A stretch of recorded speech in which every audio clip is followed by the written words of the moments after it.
Desde os primeiros tempos, os negros vindos da África e seus descendentes se rebelaram contra a escravidão.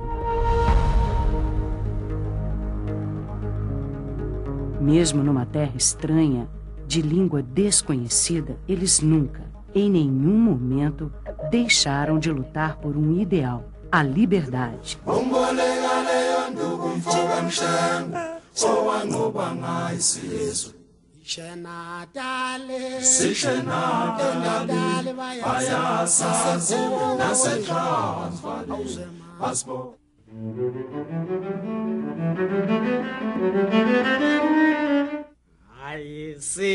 Entre 1550 e 1855, entraram pelos portos brasileiros cerca de 4 milhões de escravos, a maioria homens, jovens de diversas nações: iorubás, jejes, tapas, alçás, angolas, bengalas, monjolos e bantos. Embora a escravidão já existisse na África, aqui eles conheceram o que era não ser dono nem do seu próprio corpo em razão da cor da sua pele.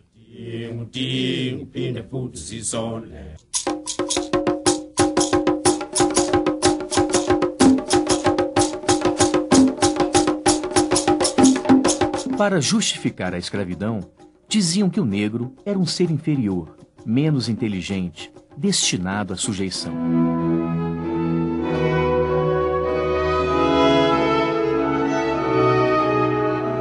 Transportados para o Novo Mundo, seriam cristianizados e salvos.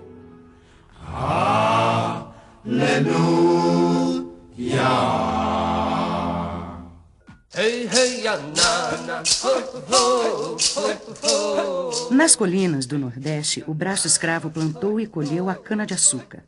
Tempo de riquezas para os barões da colônia.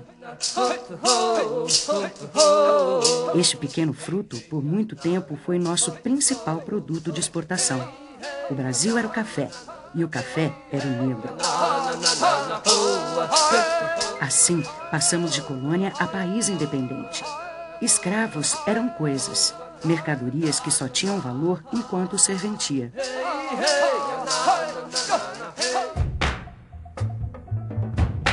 Com 16 meses de trabalho, um escravo compensava o valor gasto na sua compra. A vida útil de um negro escravizado era de 10 anos. Pressionado pela Inglaterra, em 1850, o Brasil finalmente cria uma lei proibindo o tráfico a partir da África. Em 1850, o governo brasileiro lançou a Lei de Terras para prevenir a posse pelos ex-escravos. Em 1819, havia no Rio de Janeiro 360 mil habitantes livres para um total de 140 mil escravos. Em Minas Gerais, os livres eram 400 mil e os escravos 170 mil. Em Pernambuco, 270 mil pessoas eram livres e 97 mil escravos. No Maranhão, a proporção era inversa. Havia 66 mil habitantes livres e os escravos eram mais que o dobro, 133 mil. Em 1871, foi decretada a Lei do Ventre Livre. A partir de então, os filhos nascidos de escravas seriam libertos. Aos 8 anos de idade, poderiam ser entregues aos cuidados do Estado. Os donos de suas mães seriam indenizados. A outra alternativa era servir ao Senhor até os 21 anos. Em 1885, os escravos com mais de 60 anos foram declarados livres. Ainda assim, a lei estabelecia uma compensação para os proprietários. No início do século XIX, a expectativa de vida do brasileiro era de 27 anos. 1870, fim da Guerra do Paraguai.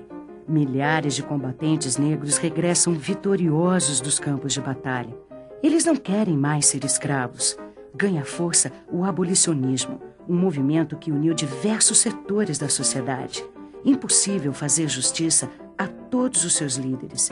Destacam-se, entre outros, os negros Luiz Gama, jornalista, André Rebouças, engenheiro, professor da Escola Politécnica, e José do Patrocínio, escritor, membro da Academia Brasileira de Letras. Embora tenham deixado suas marcas na história, para o movimento negro de hoje, esses heróis da abolição não possuem o mesmo peso simbólico que o guerreiro Zumbi dos Palmares.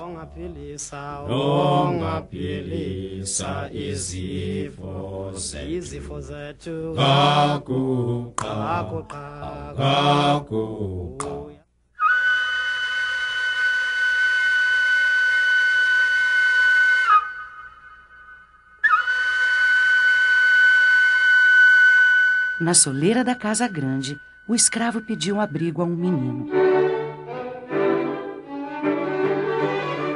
Quincas tinha apenas 8 anos, mesmo assim escondeu o fugitivo.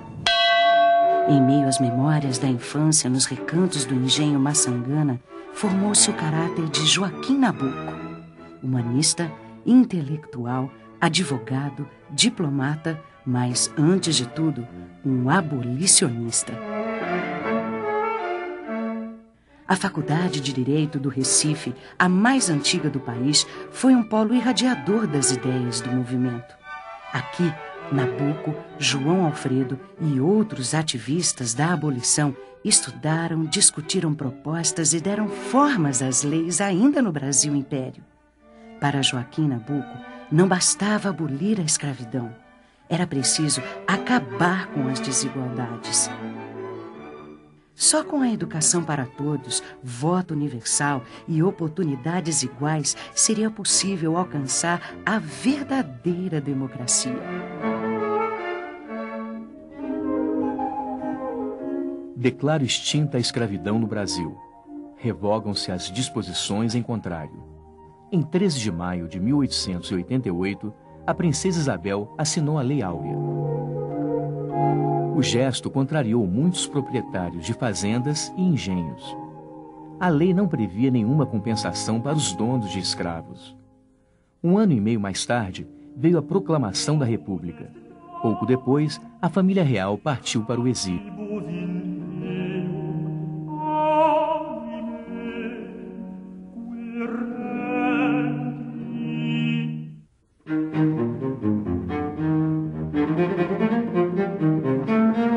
Uma figura pouco conhecida, mas determinante para a Lei Áurea foi João Alfredo Correia de Oliveira. João Alfredo era um homem profundamente reto, um tanto autoritário, mas achava que tinha que haver disciplina tanto na família como na política. Nascido numa família tradicional de Pernambuco, ele estava presente no Senado quando a princesa Isabel jurou a Constituição brasileira.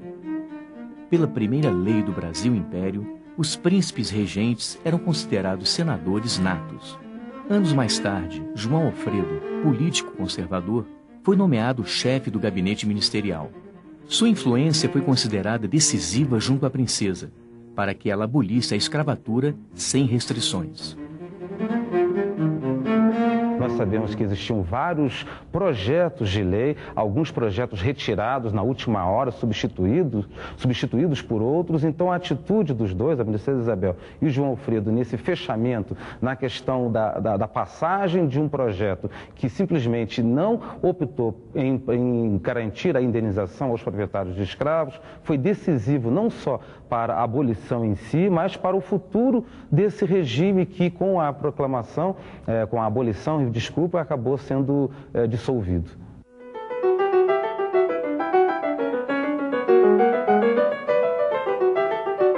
O museólogo e historiador Maurício Vicente Ferreira Júnior é um dos responsáveis pelo acervo do Museu Imperial em Petrópolis. Para ele, a queda da monarquia não pode ser atribuída apenas aos opositores da abolição